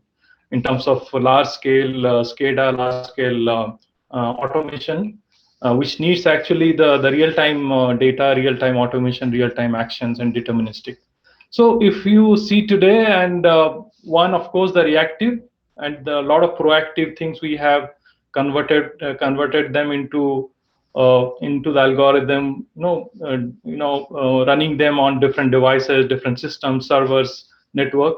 But today we are also we are also implementing a lot of proactive, ahead of time kind of data process analytics and algorithms. So this is how I think it is going to move into the future, and also making it autonomous. Many parts of the system of the protection and control, they need to be autonomous, because there is no human intervention possible for this kind of control in a large scale with a lot of sensors, and also be deterministic. The system has to be available 99.99%. So that is more than that actually. So if you look at from the conventional utility grid to the carbon neutral future, we are talking about whole lot of different elements, whether it is battery energy storage, integration of renewable, and also bringing in a lot of power electronic solutions, which we have been there. We have been there in that in terms of StatCon, electric vehicle charging, fast charging, ultra fast charging. So these are the technologies that are coming. Also, we are talking about how hydrogen fuel cell also get into the system. So by having these different technologies, how do we integrate them effectively is very important. I think there, in addition to the technologies which as HAPG and Hitachi ABB Power Grids we have been developing, integrating them, I think integration is the key, how we integrate all these different diverse technologies, applications in the time scale for the availability of the system, to make them really sustainable and also very, very reliable. And so a whole lot of different technologies and also applications, whether renewables, I talked about the electric vehicle charging, and also the industries, the infrastructure, and bringing in different technologies and automation in terms of digital substation, which we have already developed, and also the edge computing, which has been there. I mean, we had the IEDs in 90s actually, which we came up with intelligent electronic device, which does the grid, edge computing, running a lot of algorithms there, and also moving towards network control, large network control in a state level, in the country level, and also having the energy portfolio management. So these are the things which we have already developed. It is in the site, it is in the field, in the grid already running. And what we are doing is also integrating all these different primary equipment, the processors, the sensors, actuators, controllers, in the bay level, in the substation level, in the enterprise level, and also using a lot of technology, communication technologies, which are very highly available technologies. And now what we have started also doing is bringing in the digital technologies. So hope my slide is changing, just to check. I am on slide number 9. Yes, it's slide number 9 for us. Okay, just wanted to have a pause and check. So different technologies, whether it, big data, cloud computing, we are already there. We have already applications there, AI, ML application, which are used also, partly the advisory, the recommendation coming from there in the real-time control, and also time-sensitive networking, blockchain, and of course using the digital twin concept for the training, for the asset management. So if you see, we have the conventional OT and automation very highly available. Here I said the information technology has been used here much before than the enterprise IT other spaces they used. What we are doing today is we are bringing the data, we are having additional sensors, take the data to the cloud, and also apply all these digital technologies so that we can have better analytics, the data, the recommendation for the system available. But if you look at the left side, the OT automation, it's a very, very highly available deterministic system. So this works in real time, in millisecond, in microsecond. Many of the equipment, the process, they go on in microsecond, millisecond. Then on the right side, we have the IoT, the forecasting, the other kind of thing, which are in minutes, maybe seconds, minutes, and hours. So I think what we are doing is we are combining this, ensuring that the left side, the grid is still stable, not disrupted with this technology. We also have this asset health model concept where you take the data, offline data, SCADA, data coming from SCADA, online sensors, and then building a model, AI-based model by which you can detect the anomaly in the system, you can predict the failures and also in the system, and so do the spare part management. And we use virtual reality today to walk through a substation, and also not just walk through, but also having instructional value there. You see what are the equipment, how they are designed, how they are functioning, their asset, their real-time data, everything you can see. And we are also using augmented reality. For example, you go to a substation, you project your tab, and then you get the whole around information about that particular equipment, whether it's a 3D model, whether it's thermal, electromagnetic properties, profiles, and the asset health index, the thermography, everything, so that and also you can connect to the remote expert. And then we also have the digital twin example by which you can simulate the entire system, the grid, and then ensure that how it can be made controllable and also available with the new technologies, with the new things getting integrated. Power twin, bringing in all different type of information to this digital twin space, using, for example, robot to do the transformer inspection. Actually, we did in December. We did and we have been doing it last 2 years, that we send the robot inside the transformer without opening it, without evacuating the oil, so that you don't have to have the downtime of the transformer. So this robot goes, and you see the pictures here, and then you can monitor it remotely. You can also take corrective action so that your downtime is reduced. We also have mission critical wireless communication, which are used in the utility space for high availability. It's a mesh network, so that availability is very high. We are also having this technology of EV charging, electric vehicle charging, especially for buses, where it's a flash charging. You can see that the bus which is stopping near the bus stop can get charged with 20 second with pantograph kind of application. So here you see that the bus is having in the stop your pantograph 20 seconds. So that way the bus can run faster in the sense it can run for more time instead of going back to the depot for charging. It can carry more passenger because the battery size is reduced. We are talking about how the solar is also, it's not only the forecast which is in minutes and hours, but also integrating that with the grid, which is on the real time. So ensuring that the real time operation of the grid is not disrupted.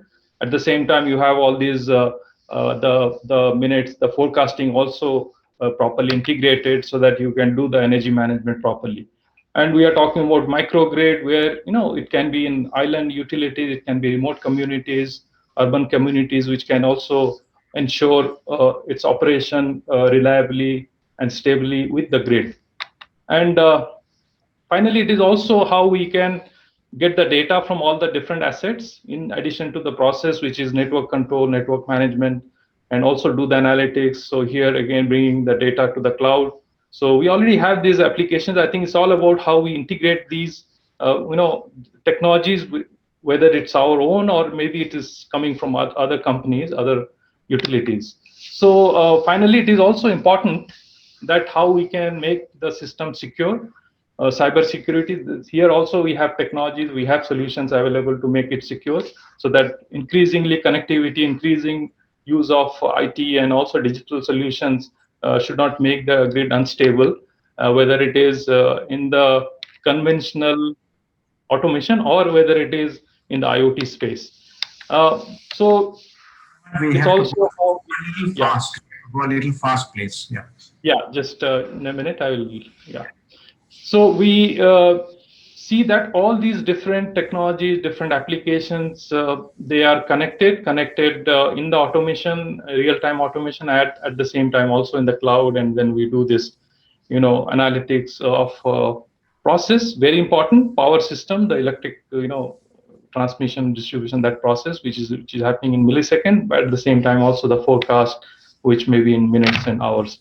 And so very important that it all needs collaboration, co-creation among different stakeholders, companies like us.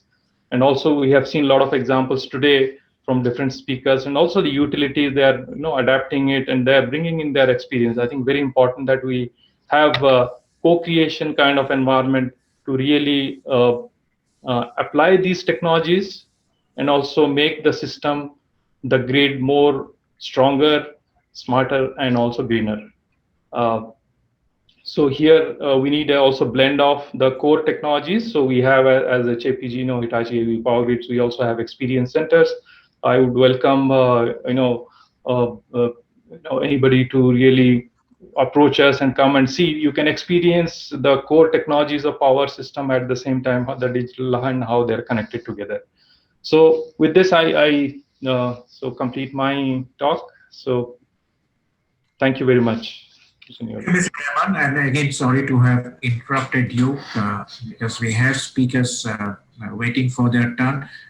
Thank you indeed. And obviously, when two giants join hands together, Hitachi and ABB, we have technology solutions at the cutting edge. And that is what you epitomize through your presentation. And we have seen the depth of applications and the bandwidth across the sectors of power and renewable energy, industry, transportation, as well as infrastructure. We have also seen, how you're creating digital twins and providing essentially, one, a mirror image of the applications, and two, also the foundation of skill building, which can be at the back end. So thank you, Mr. Raman, once again. And may I now request Mr. Sumit Gupta to make his presentation. Yeah, thank you, sir. Am I audible, sir? Yes, you are. Yeah, I'm just sharing my presentation. So, okay. Yeah, I hope my screen is visible, sir. Yes, it is. Okay, thank you. Thanks a lot, Negi sir. Thank you, ISGF, for this wonderful event. And it's been a really great learning with such a nice deliberation which has happened since for the last 1.5 hours. Today, we look around globally, renewables have been transforming their way. And when we talk about the renewables, the solar has actually been able to mark a larger perspective of share in the renewables. And be it the utilities, be the discoms, or the utilities which are the generation front, all are actually looking in terms of taking the mileage from that. So coming up from an experience of consulting, having spent 2.5 decades in consulting with the strategy consulting firm, and also working with the utilities very closely, we actually have drawn out on how and what way the technology marvels which we are today talking about can actually bring in the benefit to the utilities into their business operations and help them transform the dollar values and make the savings and transform into the growth enablers in Industry 4.0 scenario. So everything depends on the part of how the adoption of the new ideas being comfortably given a crucible to produce them into a larger game changer.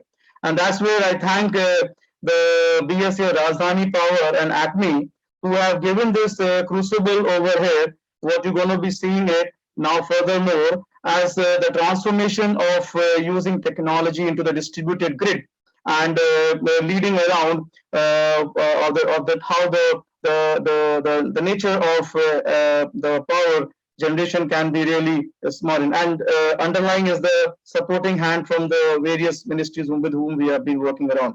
So the topic today is there is a need of an hour of continuously access to power generation capacities. That means we all want to know what is the useful life of the plant which we have, whether they are on the rooftop of my consumer or whether they are on the ground mounted for my people, for my organization.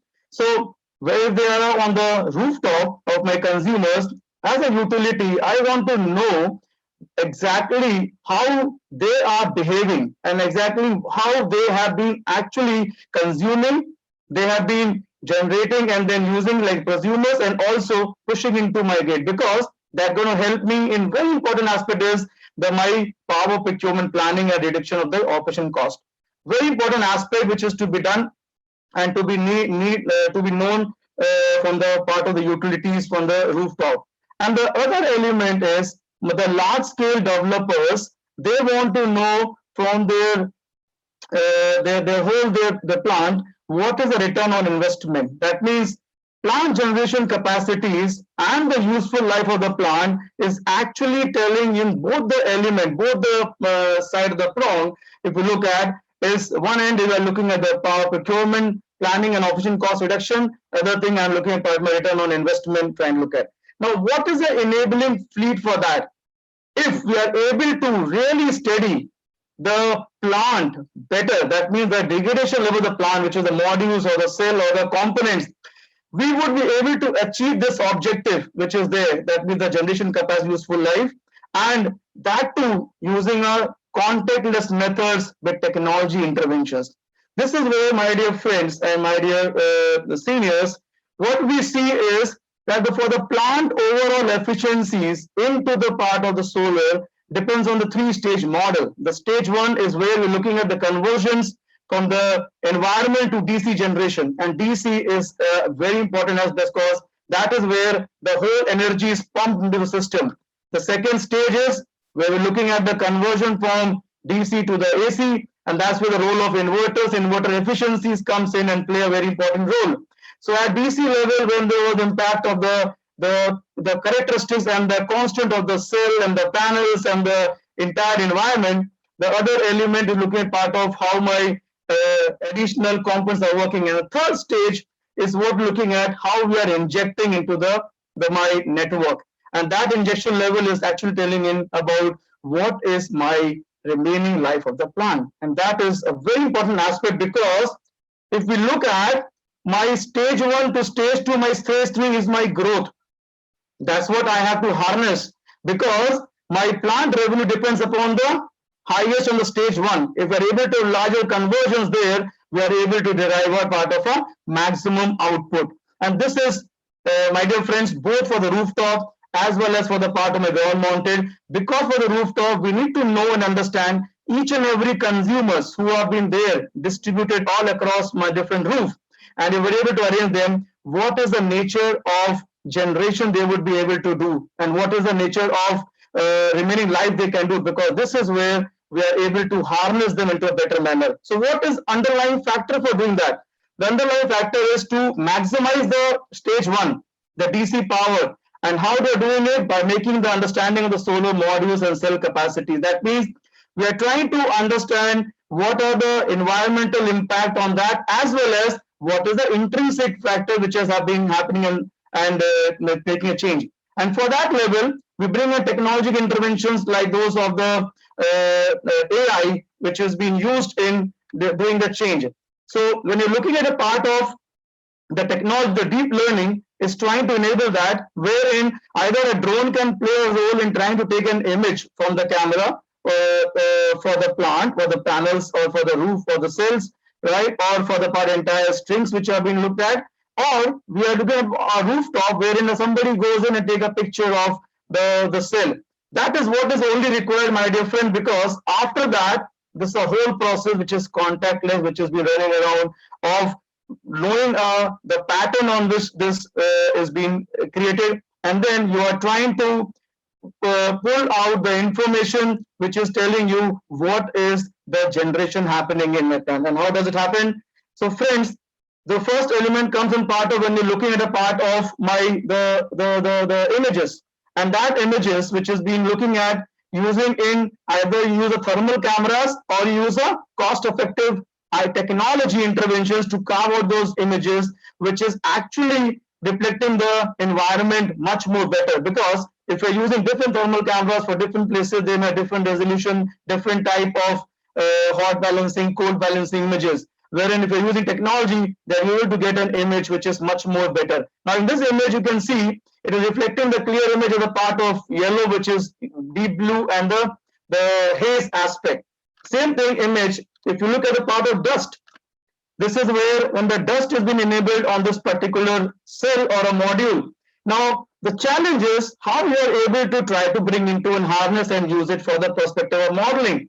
And that is where the relation to every utility is depending on to classify how much of the level my cell has degraded, what is my obstruction of the image with the part of the droppings in the environment, and how is my efficient the cell or module has been by the part of the kilowatt or the megawatt they're representing.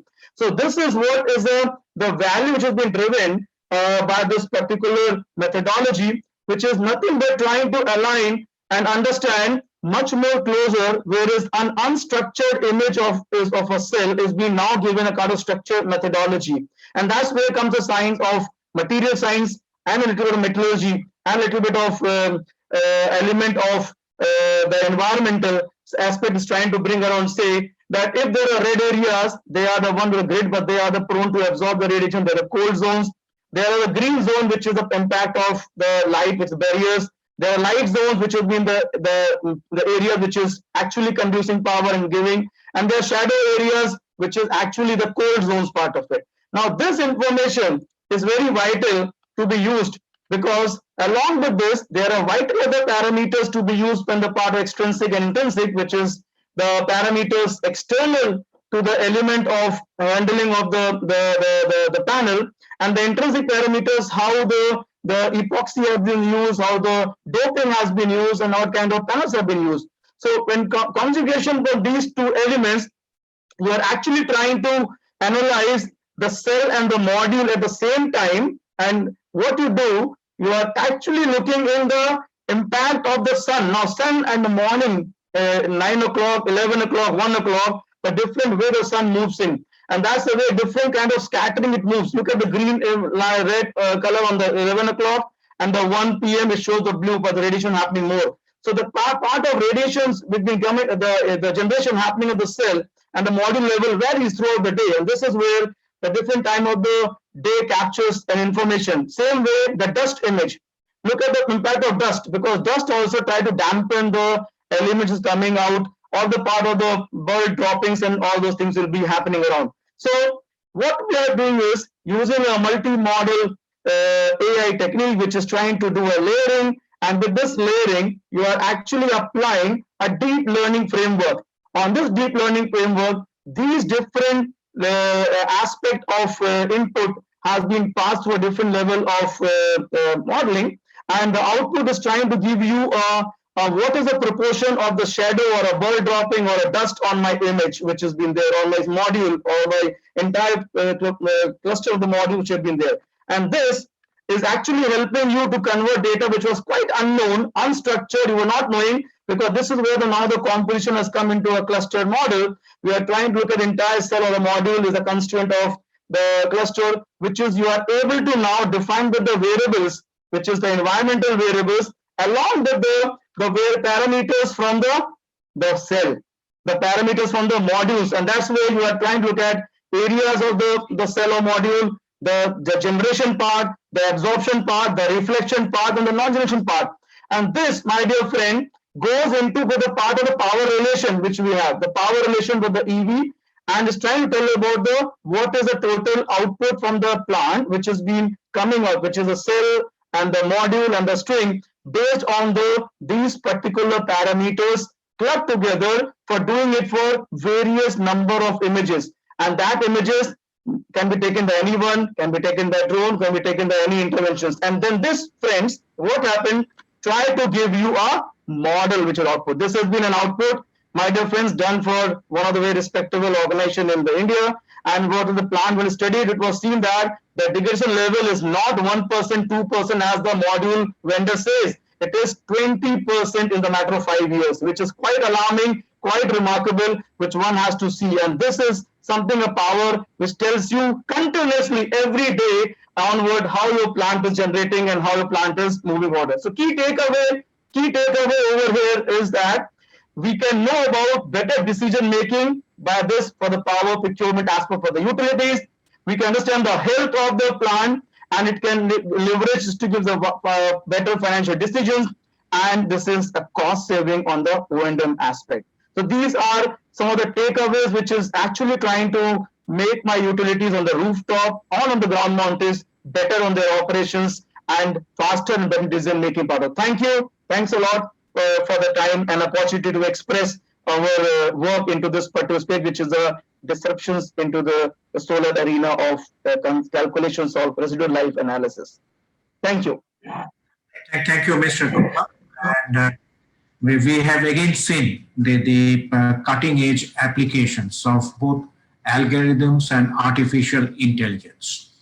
And you have also been suggesting how do we optimize the solar plant operations on the basis of mapping the solar profile, the irradiation projectiles, so across the spread of the day. So thank you, Mr. Gupta.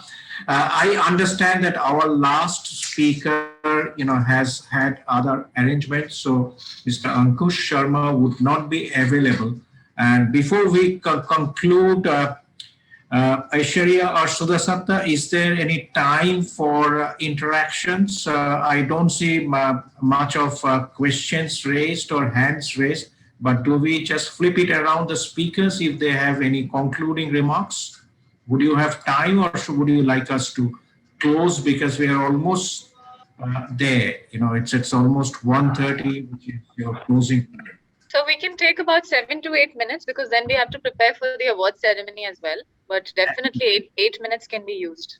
7 to 8 minutes. So one question I have to all the speakers, and you can opt to answer that in our quest to achieve digitalization and having innovative applications in the utility context, which is the one impediment you would identify which we should be able to overcome?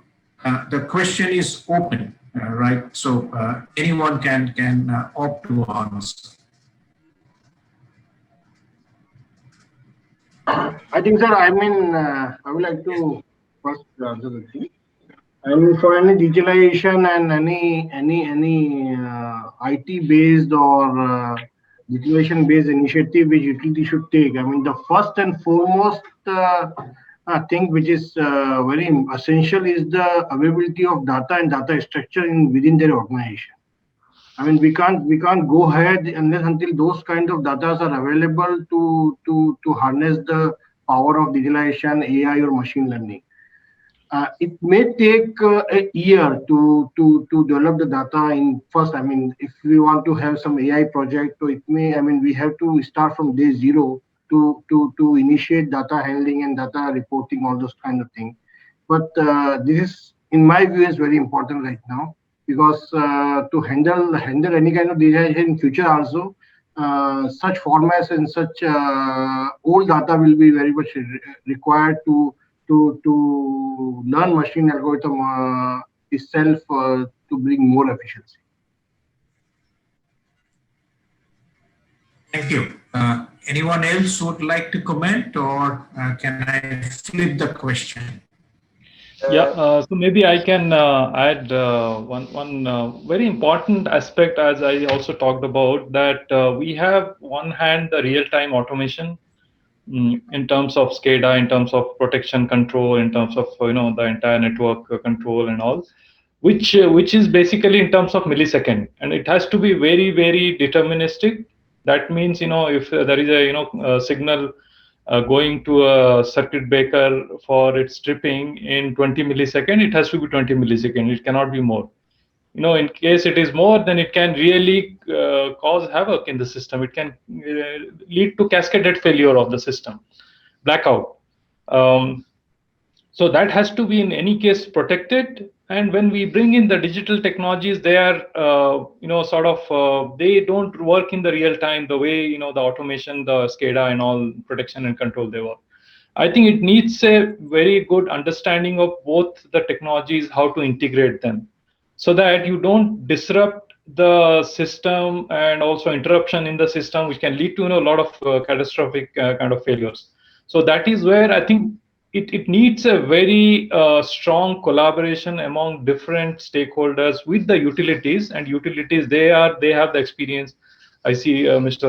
Nalawa also talking about. So I think it needs that kind of collaboration where we really apply all these technologies and then make the grid more stable. I think that's the key. Yeah. Is others still around from NREL? No, I think, sir, he has gone actually because it's late in US, so I think that's why. Yes. Yeah, that's right. Okay. There's one question. Is Shishir around, or it's also they also... Actually, Mr. Kushnir and Shishir and others, both are from the US and New Zealand, so I think they have gone for that. They have left. And Mr. Kushnir? Mr. Kushnir is also not there. Yeah, it's late evening for him. So I suppose then we then bring the session to a close, unless any other speaker would have an observation. I think for me it was highly enriching, and we covered the scope like nothing else, in the sense that we knew what the technology, we could see what the technology and solutions can be. We saw what the applications are in the form of advanced software and algorithms. We found what the utility experience has been, and how that they are overcoming the challenges while gearing up for the change that, as Mr. Nalwa says, is imminent, if not constant. And we have also seen, when Mr. Gupta presented that what we have in the form of optimizing solar plant operations. So all in all, thank you all the speakers for the great presentations you had. Amitav, of course, spoke from the customer dimension as to how we can energy efficiencies driven by the behavioral patterns we saw